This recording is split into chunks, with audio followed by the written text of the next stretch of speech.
In this video, we will see dry run of the code. So now let's quickly do a dry run of this code.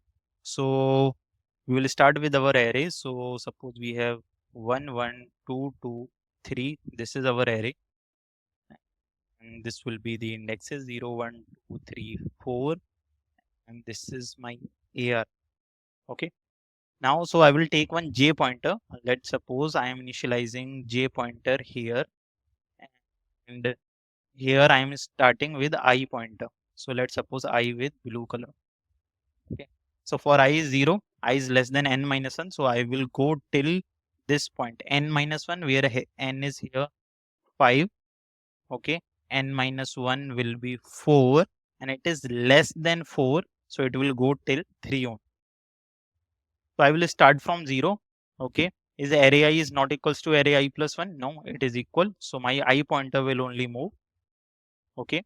Now again is array I plus plus, I have done it. So now is array I is not equals to array I plus 1? Yes, it is not equal. So what I will do, I will basically update with array j with array I. So here array j and array I both are equal. So it will be same exactly 1.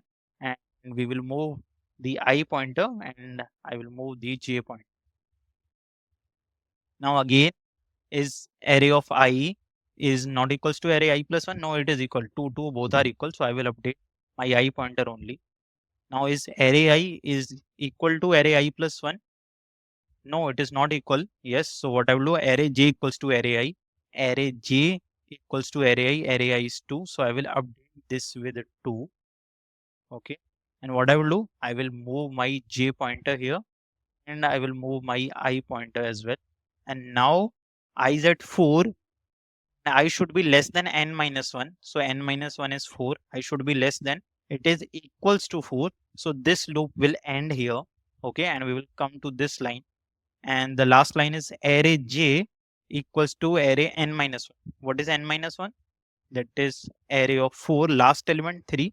So what we will do, we will update j and we will do j plus plus. So this will be our j. Okay. And we will return j. So my j is 3. And so I will return an answer with 3. And my modified array will be something like 1, 2, 3, and 2, 3. Okay. So I am basically saying that these 3 elements are first unit. Let's quickly check out the time and space complexity of this code. So here we are running a simple loop that is running till n minus 1 only. So time complexity will be big of n only. Okay. So it is depending linearly depending to the number of elements, right? So here are n elements. So it is depending on the number of elements. Okay. They are like there is no power, no multiplication. So we will go linearly. So that's why the time complexity is big of n.